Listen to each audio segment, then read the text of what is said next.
A small group of famous musicians once wrote, "We're going down, down, down to Lover's Lane. That's where she drives me insane." However, what this 80s hair band forgot to mention is the absolute and sheer terror you feel running down Lover's Lane after your boyfriend of 3 weeks gets shot twice in the head by whom locals call the Moonlight Phantom. But then again, that probably wouldn't sell any records. So tonight, armed with recently released FBI documents and dressed in our finest zoot suits, we head down to little old Texarkana, where we try to make out why a sex-crazed maniacal killer is stalking an entire town.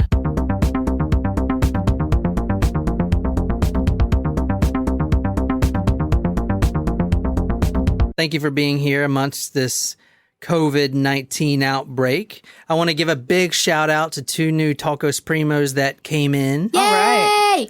First, we got Stacy from Texas. Yo, Stace. And remember, Nicole, who joined last week, was also from the Texas. That's right. From Tyler, Texas, which, Nicole, I have a little treat for you tonight. Is this a geography question? I just gave the location away. You said the answer? God damn. Yes. Thank you. Tallow, Texas is the answer. Also, a big shout out to Haley from Florida. Hey, Haley. Hey. Hey, Haley. And Stacey, I sent out your swag today. Haley's, yours going out tomorrow. And Haley, we hope to Or still today, make it. if you listen to this today. True. So. We hope to make it down there to Florida sometime soon. We were going to be in Orlando. Date TBD on that rescheduling, so be sure to check it out. Tacos come free. Yeah. Oh, yeah. I don't know if you guys knew that, but if you're a Tacos Primo, you get into the shows for free. So be sure to just let us know. And we'll if give you're you 2 coming. passes, yeah. Mm-hmm.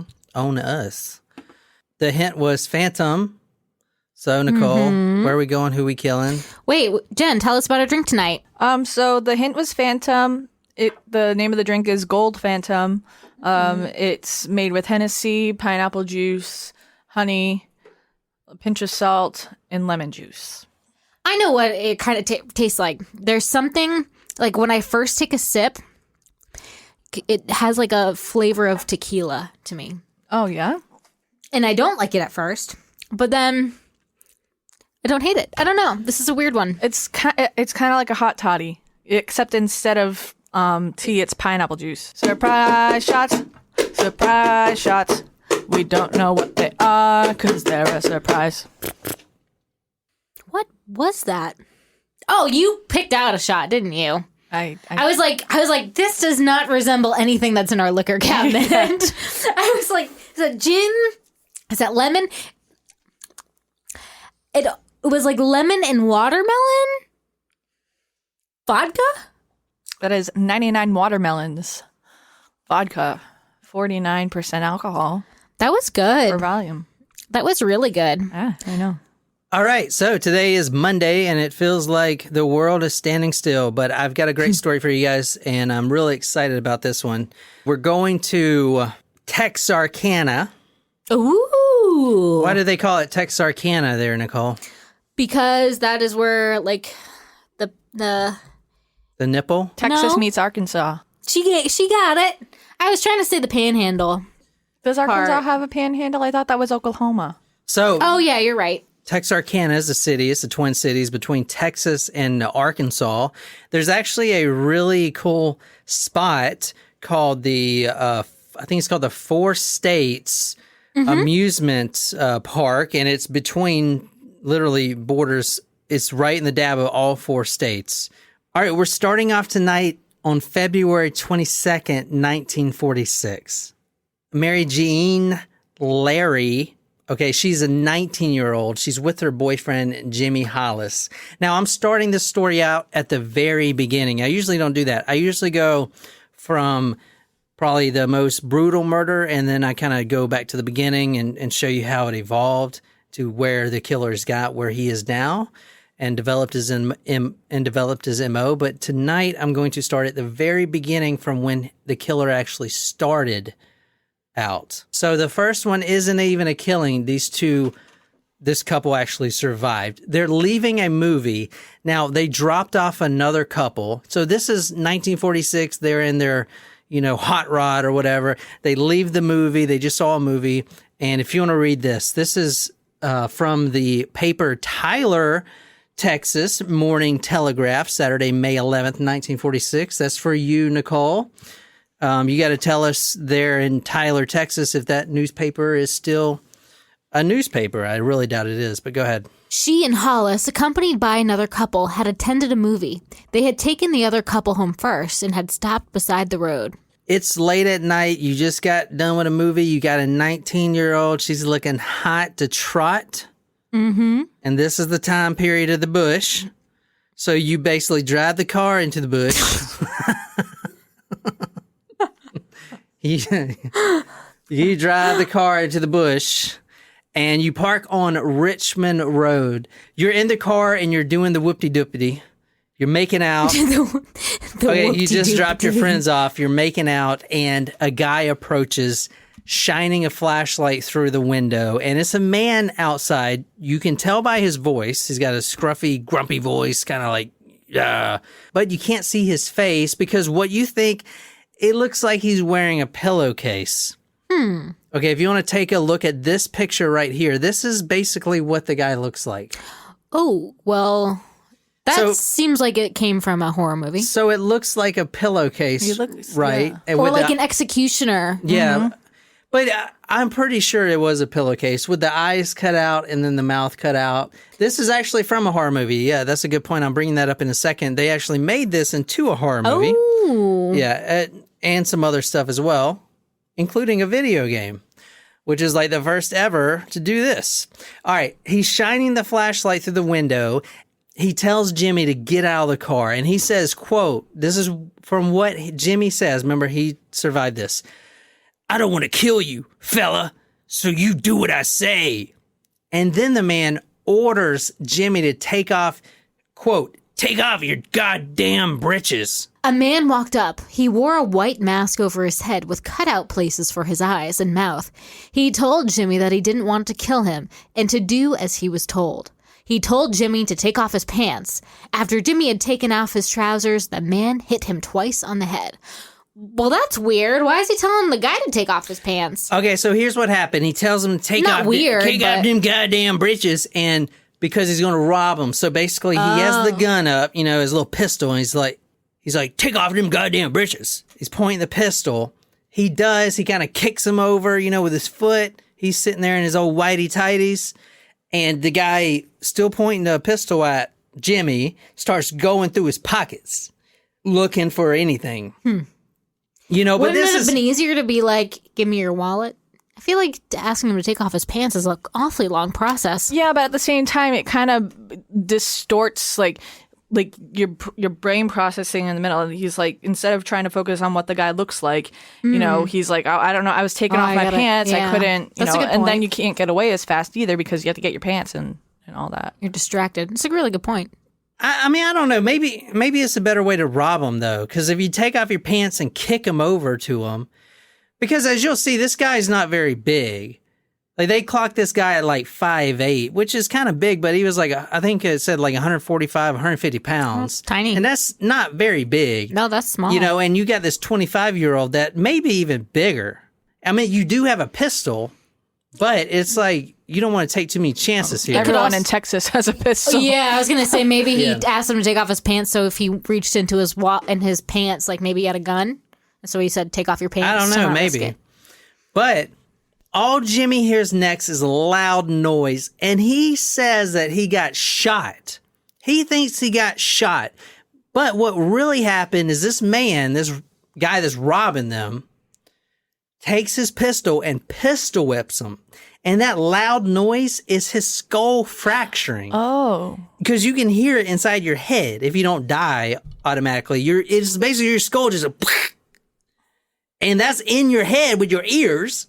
So you're like the loudest noise ever. You think you just got blown up. It's like, you know what I'm saying? Your skull just tears itself to pieces. Did I ever tell you guys the story about the time my dad got pistol whipped?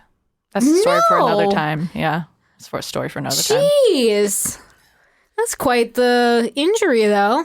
His skull is now completely fractured. Now, the guy is looking for money or whatever he's looking for in the pants. He doesn't find any, so guess what? He turns to Mary. Okay? And this is what happens. He knocked me to the ground, but I managed to get up. As I ran, I could hear Jimmy groaning. The man was beating and stomping him. The masked man overtook her and struck her to the ground again. Then she described the brutal assault made on her. She said he did not rape her, but that he abused her terribly. Go ahead and kill me, she begged him that night. She actually takes off running. Now, this is what she says that he told him. It was probably miscommunication, but she thinks that he told him to just run, to just get out of here. So she starts running, That's what she says. And then he chases her because now Jimmy's on the ground. He's just been stomped in his head like you see there.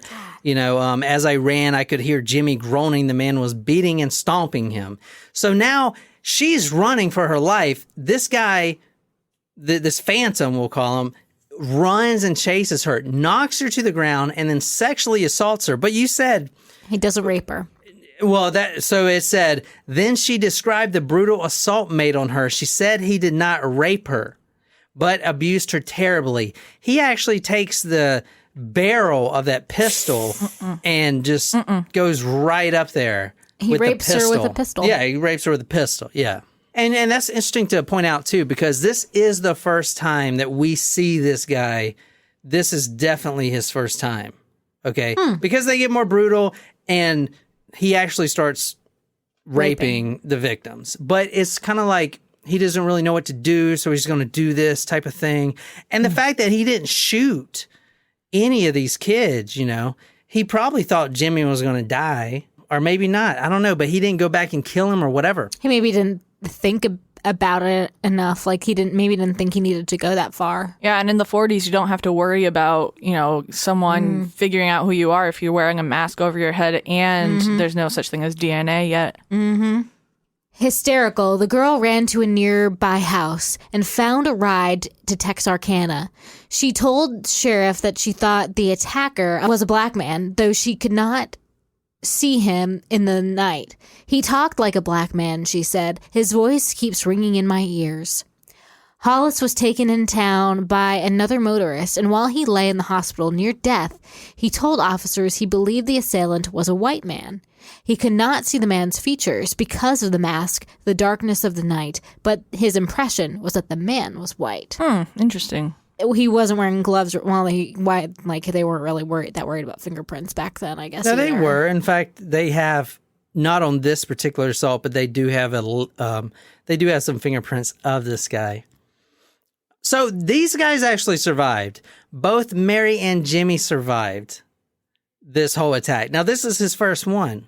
Now, the reason I'm doing this story, this is the Texarkana Phantom Killer. He's also been known as the Moonlight Phantom Killer. So basically that is the rendition of what he would look like. Now, a lot of people say that he was the Zodiac Killer. I haven't done that story yet, but I can tell you right now, if the Zodiac Killer wasn't a good shot, then it's not him, because this guy was an expert shot, as you'll see. He was a very, very... He was a sharpshooter, no doubt about it. I was going to say, perhaps military background? The reason I decided to do the Phantom Moonlight Slayer tonight is because of this article right here. If you want to read this. It's a cool name. This is actually Texas's most infamous unsolved murder that they have in their... in their list of unsolved murders. No one knows who did this. Texas is a big state. They got a lot. Even though we have a pretty good idea of who it is, we don't actually know for sure. So if you want to read this is from February 7th, 2020. That was a few months ago. Oh. FBI releases archive on Texarkana's Phantom Killer. Over 1,000 pages available online. Whoa, guys. This is what you can be doing during your quarantine. Let's solve this murder. I think this murder is already solved. All right, JK. What I did with this episode is I didn't look at any other documentaries. I didn't read any books. I simply wanted to follow the 1,000 pages provided from the FBI and map out the story from there. And that's what I did. I kind of felt like an FBI agent for a little bit. And there's like fingerprints and everything. So it's not all just 1,000 pages of text. It's 1,000 pages of everything. And it's not even organized very well. It's not even organized at all, to be honest. So if you really want to look at it, you can get it from the FBI website, and I'll put a link to it on talkmurder.com, obviously. But it's pretty interesting because you actually see the FBI and you see their communication like back and forth. And a lot of it is like memorandums, which kind of drive me crazy. It's like the FBI sends this to the Texas Rangers. Did you get my fingerprint that I sent? And then the Rangers send another message. No, did you send it priority mail or whatever? So it's a lot of that shit. You know, it's a lot of back and forth kind of snail mail messages and faxes and stuff like that. But you do get a sense of how the FBI functions when you're reading this. You can kind of see their writing style and everything else. And even J. Edgar Hoover, the FBI freaking director and the one that started the whole damn thing, he actually writes in about this murder several times to his staff. It's really cool to see. We're going to read some from that tonight. And in fact, I mapped the whole story out from that document. So a lot of the stuff that happened after the 1946 era, 1970s and all the information, I'll gloss over it a little bit, but the majority of this story is going to come from the FBI documents that were just released. So. Wow. What do you think?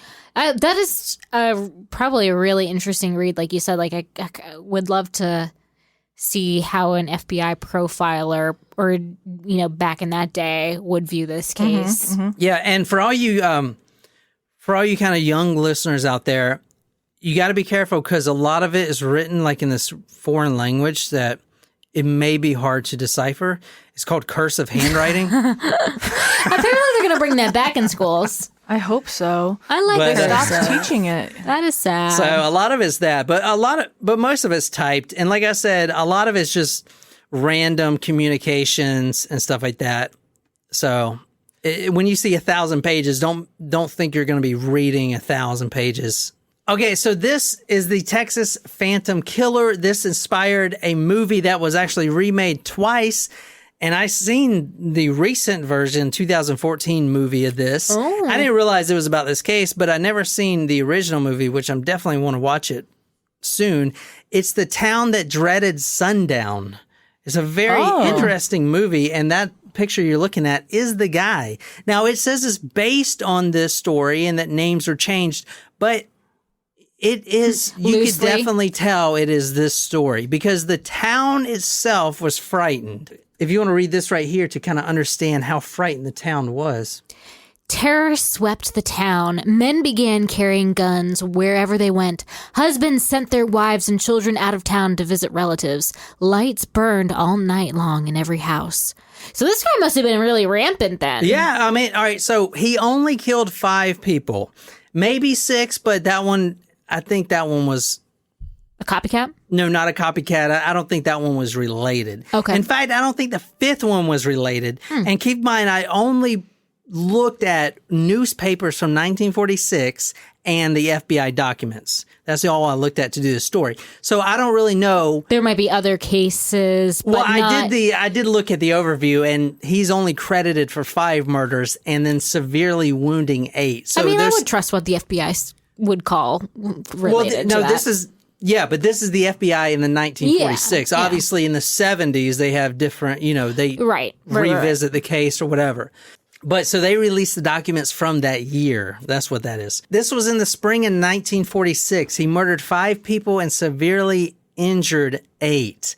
The media coined him the Phantom Slayer, the Moonlight Phantom Killer, and a bunch of other kind of related names.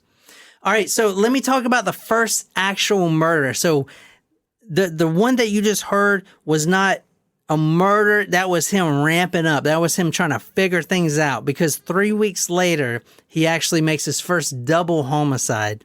All right, so that was February. Now we're going to March 24th, 1946. This is 8:30 or 9 in the morning. Now this is March 24th. That's tomorrow. Today. No. That's a day of the day that we're releasing the episode. Oh. Yeah, that's today. So 8:30 to 9 a.m. is not when the murder happened, but that's when the body was found. The bodies were found. You have Richard Griffin, a 29-year-old, and Polly Ann Moore, a 17-year-old. All right, he was driving a 1941 Oldsmobile. They were only dating for 6 weeks.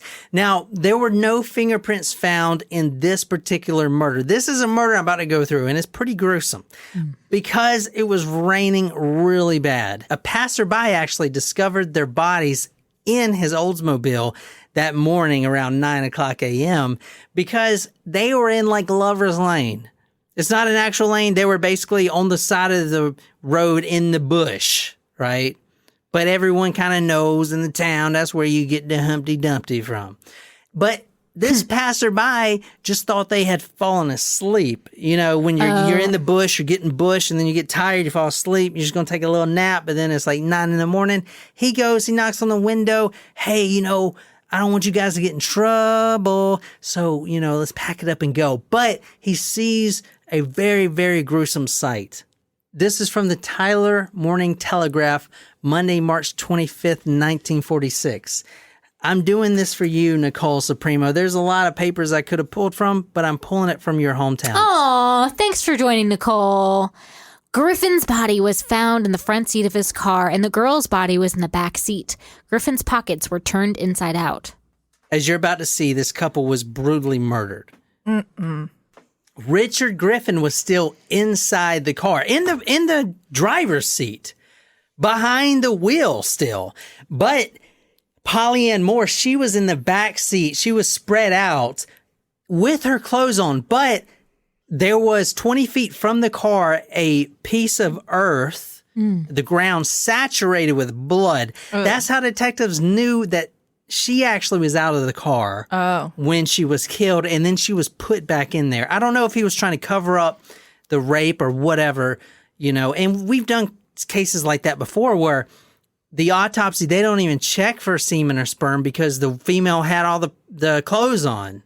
You remember the Taco Bell Strangler? Yeah. Yeah, I mean, they had all their clothes on, so let's not even check for rape. But he just dressed them back up. So I don't know if that was that type of thing or not. Yeah. There was blood all on the running boards of the car. The night of March 24th, Richard Griffin, 29, and Polly Ann Moore, 17, parked at this spot beside a lightly wooded area. Next morning, their bodies, fully clothed, were found sprawled in the rear seat of the car, each shot twice through the head. Griffin's pockets had been turned inside out. 20 feet to the right of the car, on the grass floor of the woodland, was found a stain of blood. One of the victims, the officer deduced, had been taken from the car and slain in the woods, then carried back and placed in the car. The bodies were embalmed before an examination was made to determine whether a sex crime had been committed. Which I don't really get Why that. did they do that? I don't know, because honestly, I couldn't even tell in the FBI documents if they even linked this to the assault that happened, even though it was only 3 weeks later in this small-ass town in Texarkana. And you got some different jurisdictions too. You got the FBI, you got the Texas Rangers involved, you got all these, local police, you got all this like confusion going on. The FBI actually comes in now after this murder, and if you read through the documents, they didn't even really want to. In fact, Hoover sent a message out that this is not even their jurisdiction. That came straight from him, but eventually it became their jurisdiction from the next murder we're going to talk about. The evidence was really scarce because there's no fingerprints because it was very heavy rain. Both were shot in the car, each shot once in the head. Now, this was execution style in the back of the head. So most likely what happened is he went to the driver's side window first, and you can't ask these because they're both dead, and then he immediately shot Griffin. Okay, so what you're reading now is a little snippet from the Kansas City Star Sunday, June 2nd, 1946. He had been a Texas Ranger 26 years, he said, and never in that time had been involved in so difficult a case, in which so many murders had been committed with so few clues. We have questioned more than 1,000 persons in this investigation, including 200 sex perverts, he told me. We've tried to narrow down the field of suspects, but all we know now is that the murderer is a man, not a woman. We don't know if he was white or black, tall or short, fat or slim. We do believe that he is a muscular man, a fellow with a good, strong grip. Also, it is known that he is a dead shot with a pistol and an expert with a rifle.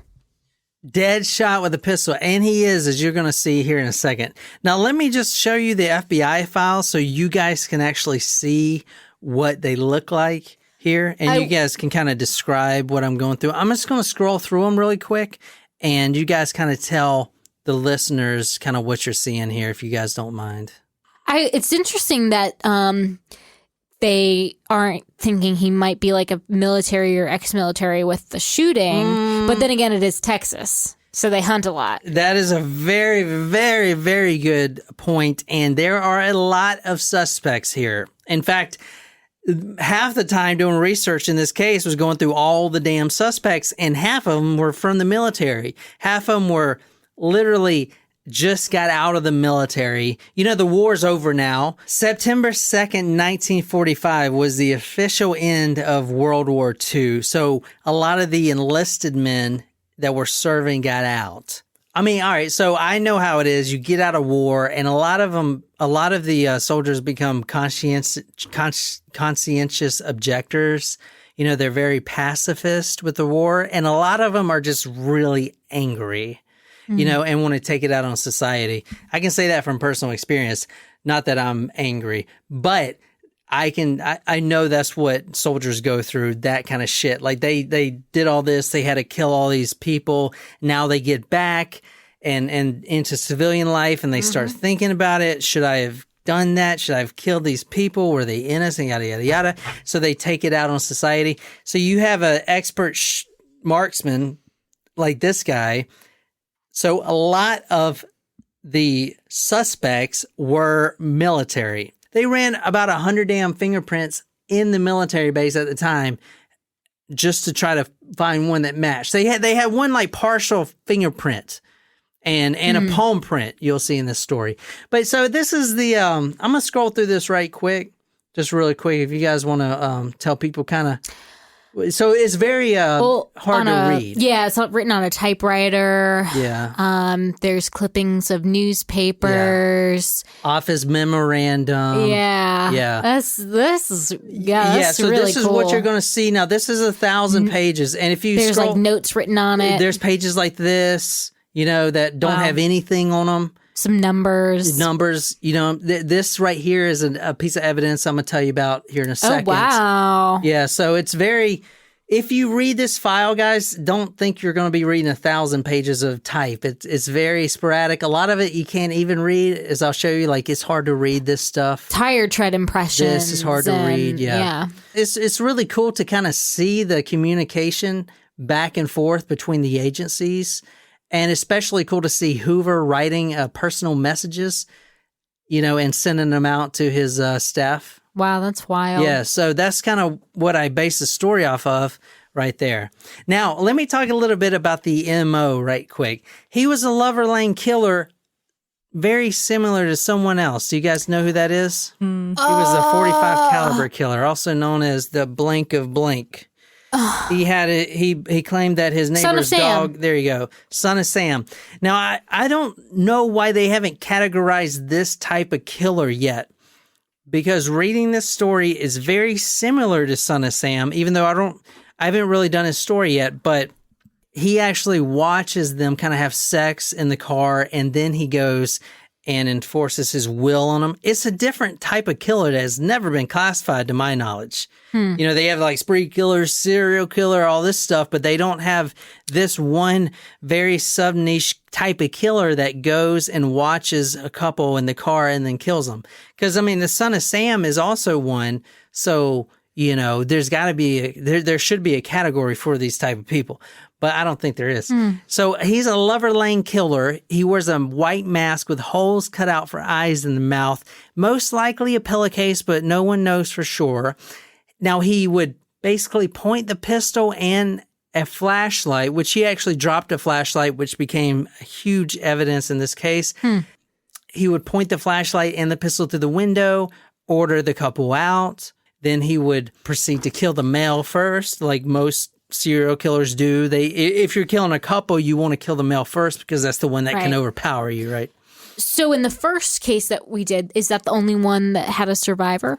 No, but yes. That's the one that I'm not sure, reading all this, if he actually meant to let them live or not. Because if he wanted to kill them, he would have shot them. So and he had a pistol, and I was thinking, well, maybe he didn't have any ammo in the pistol, but it was just for show, because it was maybe it was just for show, but if he wanted to kill him, he would have shot him off the bat. But it was his first time, so he was going in, this is a new thing I'm doing type of thing. Now, there's one other case where there was a survivor. Remember I said there's 5 killed, and he kills couples. So there's one that did survive. Honestly, and I'll get to that one in a second, I don't even know if that's directly related to this case, to be honest. He was a sexual sadist. Now, that's what the psychiatrist said. Hollis said he warned officers at the time that the man was crazy and desperate, and he would kill the next couple he attacked.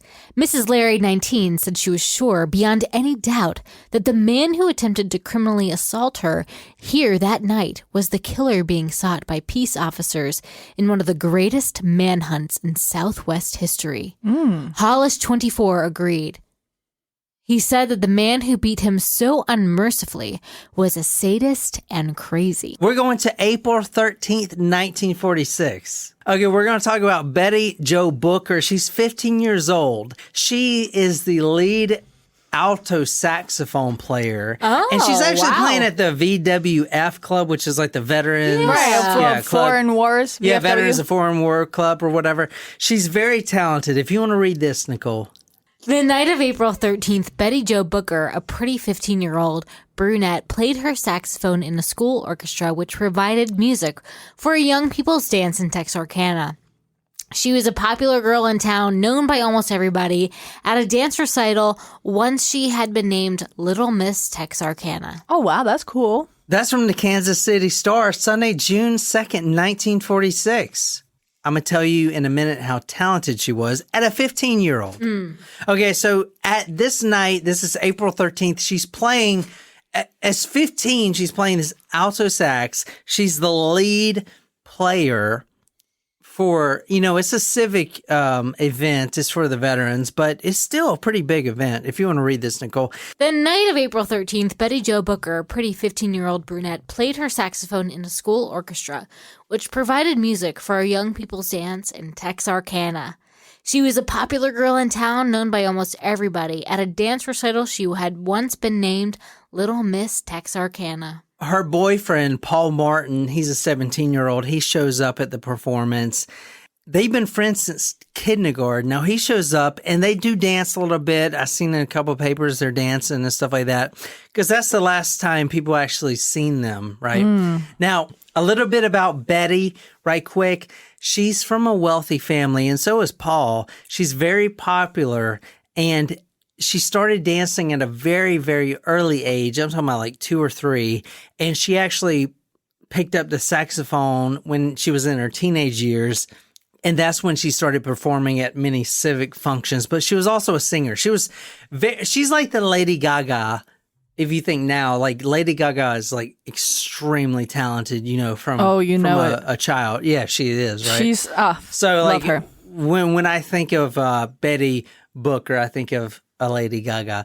You guys know how this story is going to end with this couple, right? I mean, they're going to go from the dance, from the VWF performance. They're going to go Lover's Lane. Into Lover's Lane. They're going to start making out and stuff like that. And then the same scenario plays over. The Phantom comes up with a flashlight and the gun. And this is what happens. After the young people's dance that night of April 13th, Betty Jo put her saxophone in the car of Paul Martin, 17, and the couple was seen driving off together at 2 o'clock in the morning. They went to Spring Lake Park and stopped. Spring Lake Park. Now, if you look at this picture right here, now I pulled this from the TexarkanaDaily.com. This is the actual location they were. So as you see here, they were on South Robinson Road in Texarkana. Now it's 2 a.m. and the Phantom actually arrives. He's probably been there even before they got there, I'd imagine. He's kind of just like waiting for a victim. Yeah, he's just kind of waiting for them. From a top criminologist on this case, the FBI actually, hired him to come in. He believes this is what happened. The Phantom Killer made Paul Martin start the engine and drive down a more secluded area from where they were previously. Because, they could see the tracks of the car and stuff like that. Interesting, though. He actually makes them drive down like this little, not even a path. It's not even a real path, but it leads into the railroad tracks. Oh. If you can see in this photo right here, the railroad tracks. Mm-hmm. On the north side of the park, the killer made Paul get out of the car. The boy put up a fight. The murderer shot him in the face. Blood stained the bushes on the south side of the road. Paul fled to the darkness. The killer brought him down with 3 accurate pistol shots, one to the base of the skull, one to the left shoulder, and one to the right hand. Paul fell on the north side of the road, about 50 feet from the point where he was first shot. What do you see from that paper right there? That's from the Kansas City Star, Sunday, June 2nd, 1946. A lot of words. Sharpshooter, right? Accurate. So, yeah, exactly. Bloodstained bushes. So that's what I want you guys to understand. Like, number one, picture yourself, if you've ever fired a gun, how accurate you are standing still. Now you have a target that's moving at a fast rate of speed. From the newspaper, it says, the killer brought him down with 3 accurate pistol shots, one to the base of the skull. The head is the last target that you want to aim for if you're in the military, because that's the smallest area. You know what I'm saying? You want to aim for the body because you got more of a chance to hit them. So to aim and hit at the back of the skull, you have to be somewhat of a sharpshooter. One to the left shoulder and one to the right hand. So, I mean, yeah, that's kind of off, but all of his shots hit his target, which was running, if I can, wow, that's even harder. Yeah, so look at this. This is the actual image. This is the actual crime scene photo of Paul that was killed right here. Go to talkmurder.com to see this. Oh, that's actually the exact crime scene photo right there. So you can see him laying down. Now you can't see the blood or anything, but that's because the bullet went through the back of his head. And so he's laying on the ground right there. So Paul is dead, obviously. Now this is a second couple homicide, as we talked about. So if you want to read this, Nicole. The girl's high-heeled shoes made prints in the soft ground beside the tiny stream where she ran from the Phantom. Betty was actually found about a half a mile away from Paul. So you saw the picture of Paul there. A half a mile down. Now this is down Morris Lane. Here's what police think happened. The Phantom actually forced her out of the car and into the woods. That's where he raped her and shot her once to the heart and once to the head. Now, this is her photo right here. Oh. So that's her right there. That's the actual crime scene, and that's her legs right there. So she was actually, you see those high heels? That's how she was running. From the FBI report, it says, quote, he put up a terrific struggle. So this makes me think that when the first couple that kind of gave a somewhat detailed description of the Phantom, 5'8", maybe 5'6", so when I see terrific struggle from this guy, he's probably not 6'2" or 6'3". Does that make sense? Right. Like he probably had a good chance of fighting this guy off. So they were either similar size. Exactly. And that's going to come into play too, because a lot of the suspects that they actually got fingerprints and stuff from were of 6'2", 6'3". I mean, these were military kind of bred guys, right? So it makes me wonder why is a guy that was smaller in stature targeted these guys I don't know. That are bigger. Think about, that's a good question. Was it like an inferiority complex? No, but think about the Golden State Killer. If you look at him now, he's not a big guy. Actually, he was pretty, I think he's like 5'6" or something. Because you remember, when we did that story, he was he was a pretty broad guy, but he was short and he had that, micro penis. You guys remember that from that episode? Oh, I forgot about that. Yeah, so he was not a big dude. That guy, the Golden State Killer. So it makes me think that since he's not a big dude, he's worried about being overpowered by the boyfriends and stuff like that. Right. So if you want to keep that in mind, because that goes through his mind when he's doing this. He did rape Betty Jo and shot her once through the heart and once through the head. Okay. If you want to read this, Nicole. Martin's body was found lying in a thicket at the side of a lonely country road 2 miles north of here. He had been shot in the shoulder and head. The girl's body was found near a desolate country lane 1.5 miles west. She had been shot in the face and the heart. Martin's body, lying against a hedge of honeysuckle, was found at 6 a.m. Sunday, 6 hours later, the body of Miss Booker was found alongside a road 1 mile away. The car, still containing the ignition key, was located 1 mile away in another direction. No gun was found. Interesting. Now, this is one of the first times that they actually found evidence at the scene. They found a black cord, what they call a wind cord, from a man's hat. So, I'm thinking about those safari hats. Yes, with the bucket hats. Yeah, the bucket hats with the string that comes down. I'm Nigel Thornberry. Yes, Tim Curry. That little, thing that you press, the wind cord. Press in and then you pull up and it tightens it. Yep. Yeah, I'm thinking about that. So, they actually found that. And if you remember from earlier when we went through the FBI files, do you remember I showed you that little wind cord? Yes, but you didn't tell us what it was. So that is the hat cord that they found. So, and the reason I'm saying that is if you look through all these FBI files, a lot of it, I'm talking about maybe 50 pages at least, are dedicated to this wind cord here, and the FBI reaching out to several different agencies, mostly in New York, that make the hats, mass produce the hats. Yeah. You know what I'm saying? The Steve Madden guys, that make all the clothing. Yeah, exactly. So half of the You haven't seen Wolf of Wall Street. No, I haven't. Oh, God. You need to do that on your quarantine-cation. At Adam Hat Stores, Inc., 665 Broadway, New York, New York, Mr. Larry Listener, a buyer for that firm, also advised that the cord was originally attached to a gray or black felt hat with a black band. He then carefully arranged the cord around the crowns of a number of hats and said that it was his belief that the cord came off a large hat. Probably 7 3/8 or 7 1/2. And I want to say the reason I'm putting this in there and you guys are reading it is because I thought it was pretty cool, because this is actually from an FBI correspondent, right? Yeah, that is so cool. I want you guys They're to getting understand into the size of this dude's head. Yeah, they could try to find the suspect that way. I want you guys to really understand when I was doing this story, I approached it as the mindset of I'm only going to learn the facts of this case through the FBI documents and sorting through these. So that is how I'm presenting this story now. I wonder if he used it for, if he got it from the hat and then if he maybe used it to fasten his pillowcase? That's actually a really good question, because where would the hat be if he's got a pillowcase over his head?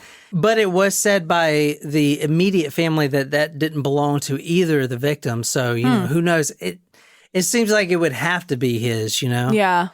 But maybe not. Or maybe he used it to tie their hands and then he went to get it and then dropped it instead of taking it with him. Well, I don't think he tied any of the hands because they didn't see any marks Ligature around marks? the hands or anything like that. Literatures, yeah, but I'm not sure. Now, I want to say the FBI did do a very thorough case, even though this wasn't completely solved, even though we got a pretty reliable suspect, if you will.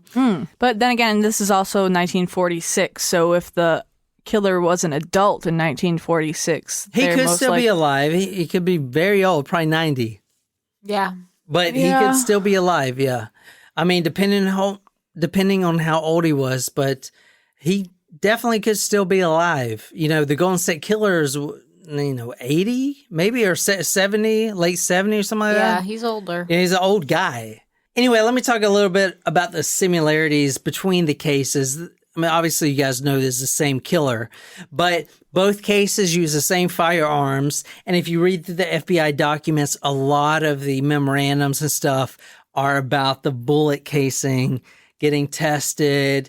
You know, as soon as they send it, they have to make a correspondence. Oh, did you get this? Then yes, I got this. So this is all part of the 1,000 pages, right? But it was a .32 caliber auto bearing rifle, and it had a certain type of groove. You know how every bullet that comes out has a certain signature depending on how the barrel was made? It was a 6 left.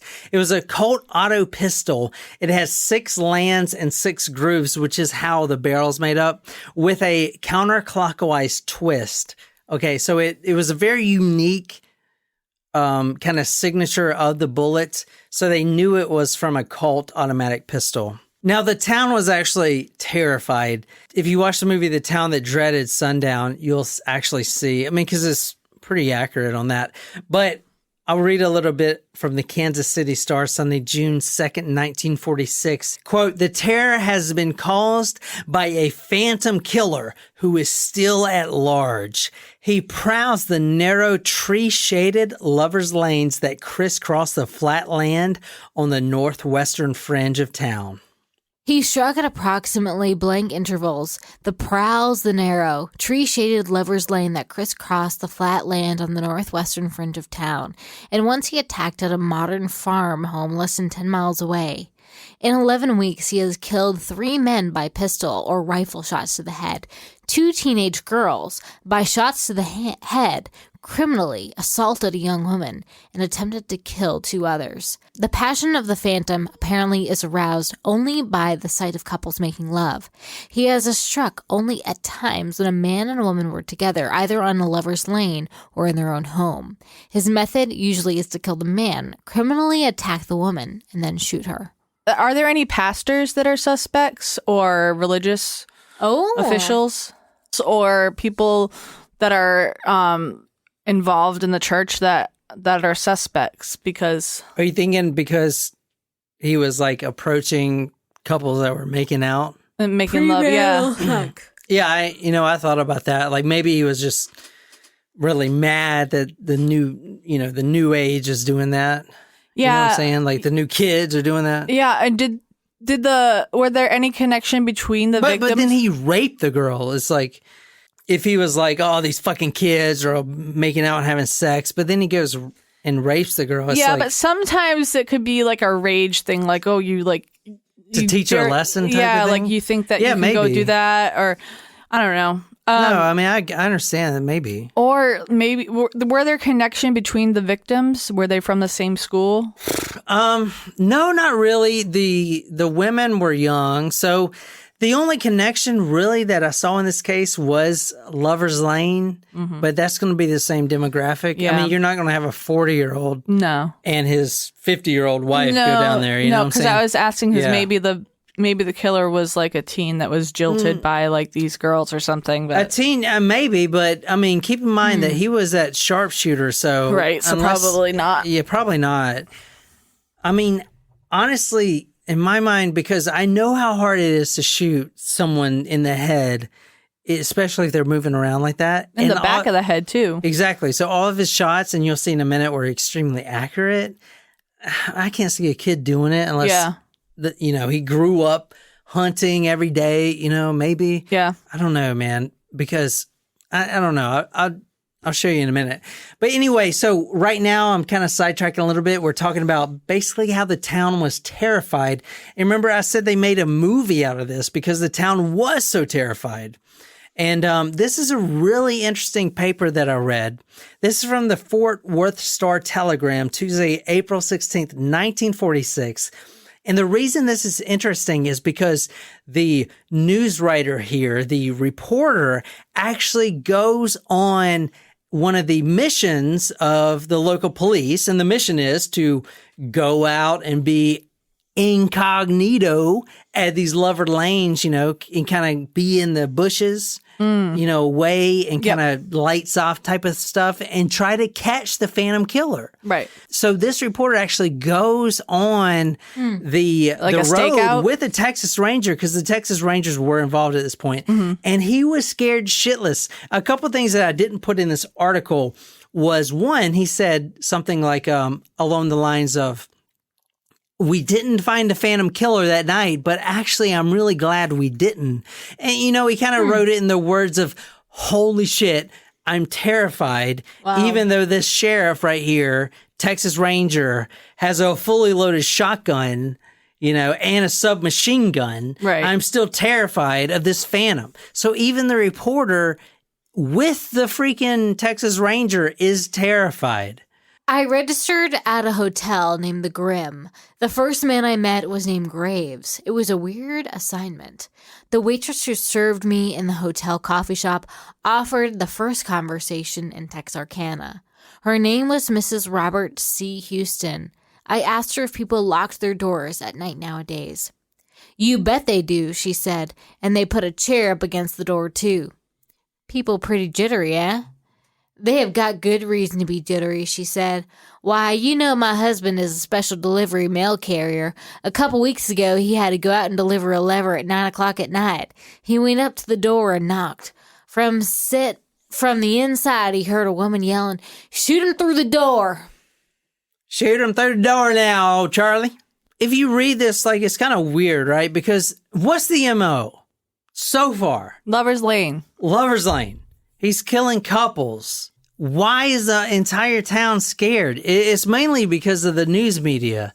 All the newspapers I kind of went through said the Phantom Slayer and the Moonlight Phantom Slayer. And it seems like he's going to come ghost up, and appear at your door and take you away like the Grim Reaper. That's kind of how the media portrayed it. Well, so he's only appearing at night, though. So he's got this great marketing behind him. But at the same time, it's these waitresses that don't go to Lover's Lane or whatever are these men, they're scared to death of a guy that's only killing teenagers in the Lover's Lane. It's crazy how the public perception is with the media, Yeah. So the murders that did happen were in a pretty short period. Obviously, exactly, they're 3 to 4 weeks. Yeah. So it's, it's like all the other stories we did. How the FBI always claims that there's this kind of a spree increase, maybe the first kill, maybe if you're a serial killer, the first time you kill is 1 year and then you wait a year, but then the next time you only wait 6 months, then you wait 3 months. You kind of get more quicker. So does the FBI think that there was a reason why they stopped? I don't know, actually. That's a very good question, because the reason this case is so compelling is because he did stop. Or maybe he moved to another county or state, rather. But he stopped using the mask and stuff. And maybe he advanced, who knows? So no one knows where he went. So this is the first report of this killer is in Texas. He didn't come from somewhere else, right? Yeah, he most likely came from Texas if he wasn't in the military. And then, he lived in Texas for a while and then he got shipped to the military for 10 years or whatever. And now he's back in his hometown. But the reason this case is so compelling is because he stopped abruptly, but that may be because the Texas Rangers got involved. And usually the Texas Rangers, especially the guy that was behind this case, which was notorious. I mean, this guy, the Texas Ranger that is actually in charge of this case, has 8 bullets. Half of them are still in his body from duels. I mean, this is the 1940s. So when he got those were the 1900s. He was dueling with people, and one report I read, this Texas Ranger has a buckshot still in his back. Oh my gosh. That he's never gotten removed. So he's a notorious figure. So what I'm trying to say is once the Texas Rangers were like, we're here, we're going to catch you. It's kind of funny that the guy kind of just calmed down a lot because you don't really see that in these killings. These serial killers, they don't really stop, do they? Anyway. Did any of the suspects die? not around the time that it stopped, but they're pretty much all dead now. Like I said, there's a lot of suspects. So you said that there was something that came out about this pretty recently. What came out about this case? No.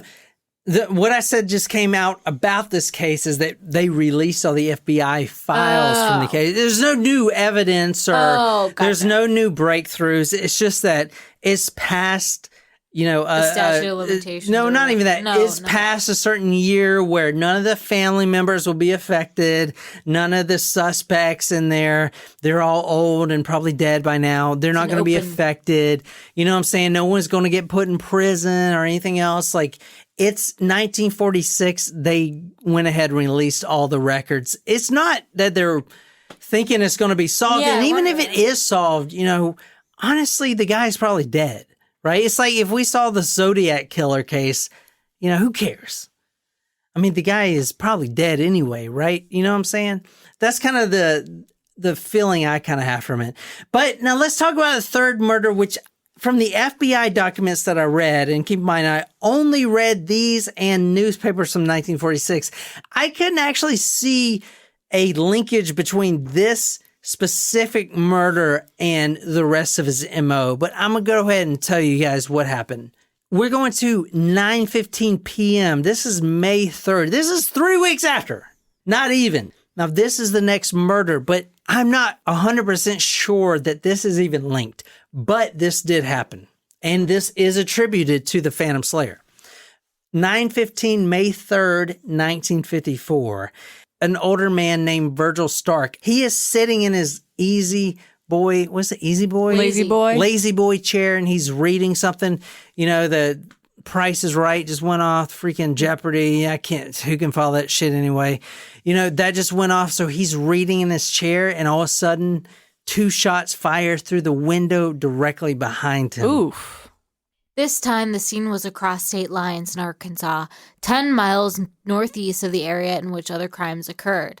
Investigators believe that the Phantom stood outside a window of the white Mrs. Virgil Starks the night of May 3rd and watched Mrs. Starks disrobe in the bedroom. Virgil Starks, 36 years old, a progressive, popular farmer in the vicinity, sat in a chair in the living room listening to the radio, his back to the window through which the Phantom was watching. I cannot see the linkage here. I honestly cannot. Number one, he used a completely different weapon. Yeah, other than the fact that he was shot in the back of the head. Exactly. It was very well-placed shots, but he used a completely different weapon. And the MO is completely different because he's not in Lover's Lane with an easy target. Like, it seems like he had a personal vendetta against Virgil Starks. So Virgil Starks, 36 years old, he was a farmer, okay, and he's shot twice to the back of the head, and this is through the window. He'd have to go up to if you're that good of a shot, I guess you don't have to get that close, but you'd still have to enter the property and go up to the house, and to see that he was sitting there with his back to the window.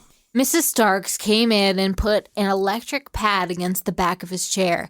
She returned to the bedroom and lay down on the bed. The Phantom shot twice with a .22 rifle. His 2 shots, single hole in the glass of the window. Virgil Starks, hit twice in the back of the head, stood up. His wife, hearing the sounds, ran to the room and saw her husband sink back into the chair. She ran to him and lifted his head. Then she hurried to a wall telephone and lifted the receiver to call the police.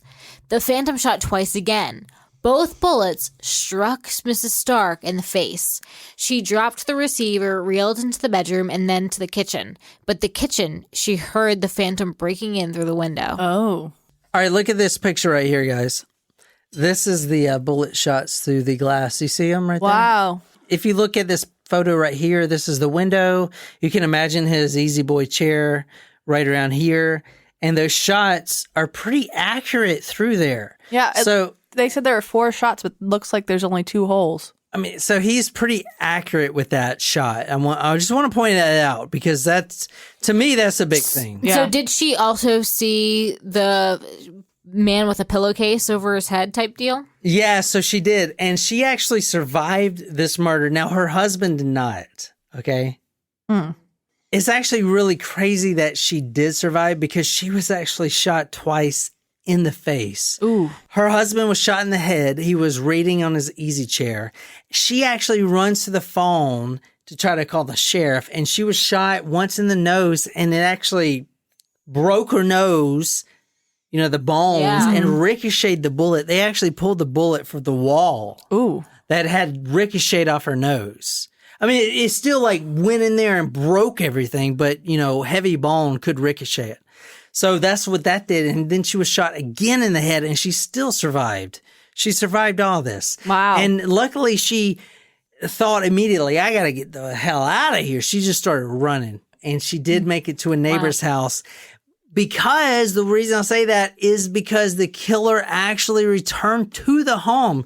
So if she would have stayed there and kind of like died on the floor and moaned and groaned, she would have been killed. Wow. Because this killer was not going to let anyone, that may have witnessed him live. The killer returns. The killer broke into the Starks' home, discovered the woman had fled, walked into the living room, looked at the body of Virgil Starks in the chair, walked back into the kitchen, and made the bloody footprint on the kitchen linoleum. He left the contents of the house unmolested, including the money and the jewels and the pocketbook of Mrs. Starks on the bed. Well, that's different than his other MO. Like, he was robbing at the Lover's Lane. So sounds like to me it was personal. That's what I'm saying, man. I don't know if Or he no longer cared about the money. But did they try to get did they get any picture of his footprints? Could they look at that? They did, yeah. That's a good question. So they did get a footprint, yeah, because he was walking through blood. And he came back into the kitchen. That's where they got the footprint on the linoleum. So if you want to read this is actually from the FBI files right here. Mrs. Virgil Stark, his wife, was in the other room at the time, and upon hearing his body fall, entered the room and immediately started to telephone for help. While standing at the phone, she also was fired upon and received 2 wounds, one bullet passing completely through the nose and the other breaking her jaw, with latter bullet lodging under tongue. Oh. She will recover. She got shot twice in the face. Can you imagine that? Nope. And she still lived. I mean, what the hell? Are you serious? One of the bullets reflected off of her nose. The other one destroyed her jaw, and she still lived in. Whatever. That is incredibly amazing. The evidence that they found at that scene. This is one of the big things that they actually pushed in the newspaper articles and stuff like that. It was this 2-celled flashlight right here. Ooh.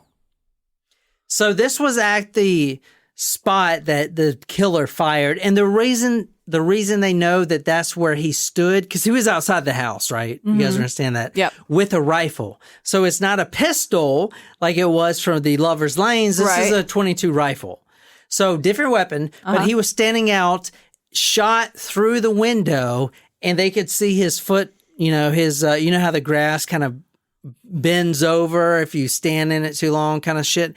They could see the impressions right there, and right at those impressions was this flashlight right here. Now, they did pull fingerprints from all of this stuff, keep in mind, but they've never found an exact match Interesting. yet. But honestly, I don't really believe that this murder is related. Maybe that's just me, but just reading the FBI documents, I don't see how they ever linked this. It is completely different. Well, I mean, if he still had the pillowcase over his head. I mean, that would explain why the fingerprints didn't match any of the suspects from the flashlight if it wasn't related. This is where they got one palm print from the evidence. Now, it was also surmised that it was a Colt Woodman automatic because he had a .22 cartridge casing that was found that fit that type of gun. So let me talk about the prime suspect that everyone thinks it is. His name is Uyell, Uyouell, Lee Swinney. Okay, now this is from the FBI offices right here, if you want to read this. J. Edgar Hoover, Federal Bureau of Investigation. Dear sir, I sent to your department several days ago a tan shirt to be examined in your laboratory. This shirt contained in the collar of the deceased, the Deerfield recording. Mark Stark, it's blocked out. Is basically saying that a piece of clothing that they detained from the suspect had the letters Stark, like the last murder, Virgil Stark, which they believe is connected, written like in the tag area. Oh. Can you determine about the length of the time this mark has been in the shirt? If so, please advise by Western Union at once. Thanking you for your cooperation, I remain. Yours, very truly yours, W.E. Davis, Sheriff. I thought it was kind of cool that this is actually from the FBI documents. I thought you guys would think it's kind of cool too. Yeah. All right, so this is from the wife of Sweeney right here. Read where it says that she had been with him during the murder. Told by Sheriff Davis of Texarkana, Arkansas, that she had been with Ewell Lee Sweeney when he had killed James Paul Martin and Betty Jo Booker on April 14, 1946. A signed statement was taken this afternoon from Miss Sweeney in something agents of the Office of Texarkana by the County Attorney and Sheriff of Texarkana, Arkansas, and she stated in substance as follows: that they had a few beers in Texarkana and had driven to the Lovers Lane Park after midnight on April 14, 1946, and had parked their car approx 200 feet past Martin's automobile and had walked back to his car. Her husband had .32 automatic in one hand and a glove in the other. They took the boy and girl out of the car and made them get in their car, which was stolen Plymouth sedan, and drove them approx 1/4 mile from the automobile when Sweeney had made Martin get out of the car and climb over the fence, after which he shot him twice. Mrs. Sweeney held the girl in the car. Sweeney returned and they drove down the road and turned around when they came past the spot where Martin had been shot. They observed him staggering down the road, whereupon Sweeney stopped the car and went up to where Martin was standing and shot him again. They then proceeded down the road, driving first up one side, then another, and stopped, whereupon Sweeney made his wife leave the car for approximately 30 minutes, and he raped Betty Jo Booker. So they think the wife is in on this. So the wife actually blamed everything on the husband. Now, she later recanted her story, saying that the detectives kind of pressured her, but apparently everyone thinks it's him. I mean, we've seen a lot of false confessions here, so I could see them trying to make something fit and pressure a lady into saying something. Like, what other evidence is there other than the potential false confession? Which I get, confession seems pretty enticing. Yeah, I don't know. I mean, honestly, I don't even think that murder is even related. So that's about like what I have from the FBI documents. Like I said, I only kind of read from those and the newspapers. Now, there was some pretty significant events that happened that I'm not going to get into really. Like, for instance, one that they had a suspect that they hypnotized. What? And he confessed. One of the theories was it was a prisoner of war from Germany. Another theory was it was an Army Air Force gunman. I mean, there was a false confession, including actually someone that said it's probably Jack the Ripper that's doing this. Well, that's a false confession if I heard one. But honestly, I can't really tell you because no one's ever confessed or anything. So from the 1946 release of the FBI files and from the newspapers of that year, that's kind of what I got. One of the really interesting things I want to throw in there right quick is that since this was a Texas Ranger type of case, the Texas Rangers actually recruited their own sons and gave them some, hunting rifles to go out and kind of, be a stakeout for the Phantom Killer. But like I said, the Phantom Killer probably got scared shitless once he read the papers and was like, oh, fuck, the Texas Rangers and the FBI is involved. Maybe I should cool my jets or even go somewhere else. Yep. Which, we could have, I saw one case where he may have been the new Lover's Lane killer there in California at the time. Who knows? But I mean, as far as the files that I went through, that's kind of what I got from the case. He's a Lover's Lane killer, and he may be a sadist. He maybe watched the couple have relations in the car, and then he takes his aggression out. So that's what I got. He's never been caught. So if you want to read those files, the FBI has them. You just have to have a top security clearance. You just have to go. You just have to go to the FBI website. What? Or go to talkmurder.com. Or go to talkmurder.com. Not that. So that's all I got. Unless you guys got any questions, but I want to go to bed. So I hope you guys don't have any questions. No, I'm good. All right. So if you enjoyed this episode, be sure to hit that subscribe button on whatever podcasting app you use. If you like this story, you can follow us on social media, Facebook, Twitter, or Instagram. If you're absolutely obsessed with this podcast and want to become our phantom, go to talkmurder.com/join. Become a Tacos Primo. Get a badass t-shirt, sticker, swag, a lot of love. Shout it out all over the place. Tell me what story you want me to do. I'll dedicate it and I'll send it to you, baby. My name is John, here with Jen and Nicole, and until next time, good night, you lovely, lovely people.